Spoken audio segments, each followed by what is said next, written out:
not an atom or a molecule on an Iranian missile that fell inside Israeli territory, or for that matter, Jordanian or Arabian territory. You can bet your bottom dollar that American, Israeli, and other technicians will be looking over it to see where it came from and what it resembles.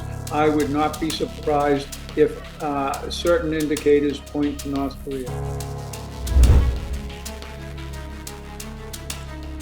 As you know, North Korea got many of these things from the Soviet Union, to a lesser extent China, and Iran gets them from North Korea, from China, and from Russia. And it's hard to disassemble which technology came from which country because they all trade and steal from each other.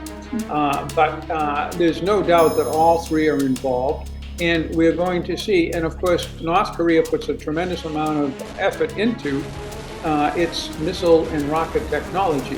What it should learn from 3 days ago is it may not be good enough.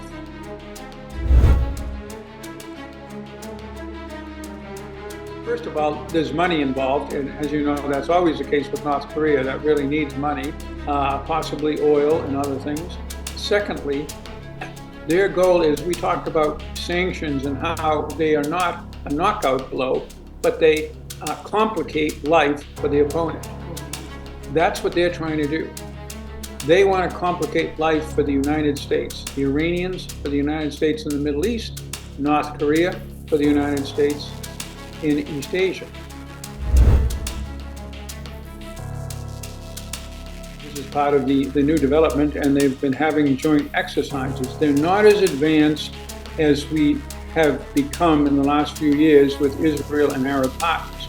But in an emergency, if we can judge from what happened in the Middle East, the U.S. Regional Command, Pacific Command, talks electronically with the Koreans, with the Japanese. The best would be an integrated command.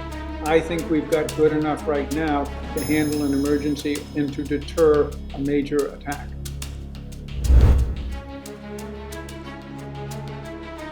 War and diplomacy is a little bit like, I guess you would use a football or soccer game. Every single shot at the goal, every single pass from one person to another usually doesn't decide the game, but it generates momentum. It puts the other side under pressure. It means the other side has to worry from another angle. That's what sanctions can do. They're not miracle drugs against bad actors, as we've seen for decades with North Korea, but they can serve as part of an overall strategy, and that's the underlying point. They have to be a part of an overlying strategy to roll back Iran's gains in the region and get it to stop threatening its neighbors.